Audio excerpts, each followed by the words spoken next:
The Story of Dr. Dolittle, Chapter 6, Polynesia and the King. When they had gone a little way through the thick forest, they came to a wide, clear space, and they saw the king's palace, which was made of mud. This was where the king lived with his queen, Ermintrude, and their son, Prince Bumpo. The prince was away fishing for salmon in the river, but the king and queen were sitting under an umbrella before the palace door. And Queen Ermintrude was asleep. When the doctor had come up to the palace, the king asked him his business, and the doctor told him why he had come to Africa. "You may not travel through my lands," said the king. "Many years ago a man came to these shores, and I was very kind to him. But after he had dug holes in the ground to get the gold, and killed all the elephants to get their ivory tusks, he went away secretly in his ship, without as much as saying thank you. Never again shall a man travel through the lands of Jolliginki." Then the king turned to some of the men who were standing near and said, "Take away this medicine man with all his animals and lock them up in my strongest prison." So 6 of the men led the doctor and all his pets away and shut them up in a stone dungeon. The dungeon had only one little window high up in the wall with bars in it, and the door was strong and thick. Then they all grew very sad, and Gub-Gub the pig began to cry. But Chi-Chi said he would spank him if he didn't stop that horrible noise, and he kept quiet. "Are we all here?" asked the doctor, after he'd got used to the dim light. "Yes, I think so," said the duck, and started to count them. "Where's Polynesia?" asked the crocodile. "She isn't here." "Are you sure?" said the doctor. "Look again. Polynesia, Polynesia, where are you?" "I suppose she escaped," grumbled the crocodile. "Well, that's just like her. Sneaked off into the jungle as soon as her friends got into trouble." "I'm not that kind of a bird," said the parrot, climbing out of the pocket in the tail of the doctor's coat. "You see, I'm small enough to get through the bars of that window, and I was afraid that they would put me in a cage instead. So while the king was busy talking, I hid in the doctor's pocket, and here I am." "That's what you call a ruse," she said, smoothing down her feathers with her beak. "Good gracious," cried the doctor. "You're lucky I didn't sit on you." "Now, listen," said Polynesia.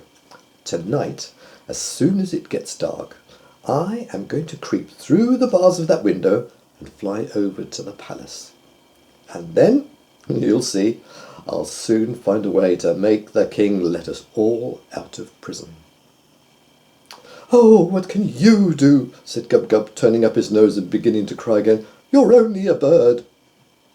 "Quite true," said the pilot.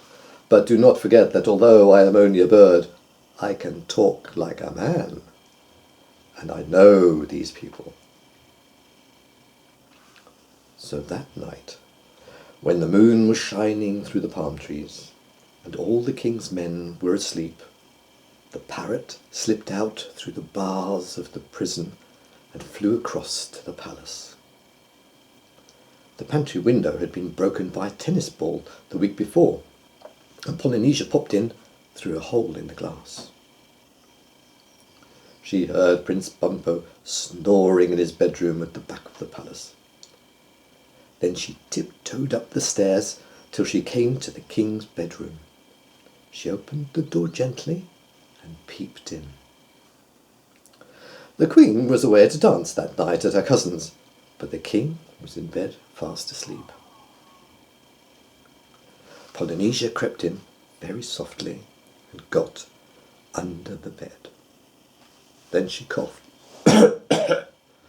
just the way Dr. Dolittle used to cough. Polynesia could mimic anyone. The king opened his eyes and said sleepily, "Is that you, Ermintrude?" He thought it was the queen come back from the dance. Then the parrot coughed again, loud like a man. And the king sat up wide awake and said, "Who's that?" "I am Dr. Dolittle," said the parrot, just the way the doctor would have said it. "What are you doing in my bedroom?" cried the king. "How dare you get out of prison? Where are you? I don't see you." But then the parrot just laughed, a long, deep, jolly laugh, like the doctor's.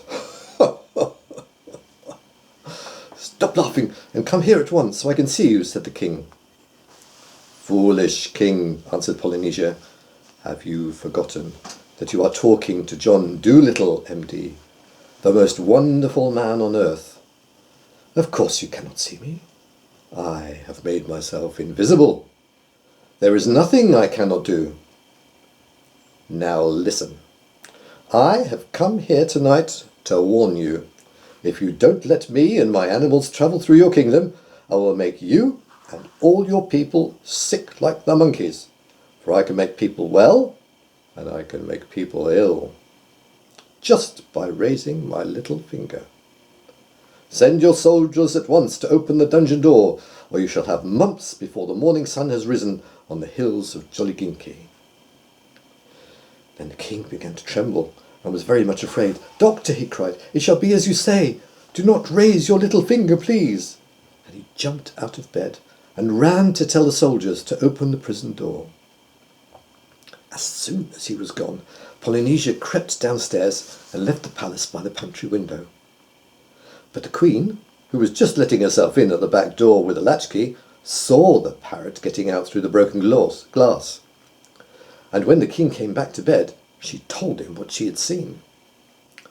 Then the king understood that he'd been tricked, and he was dreadfully angry. He hurried back to the prison at once. But it was too late. The door stood open. The dungeon was empty. The doctor and all his animals were gone.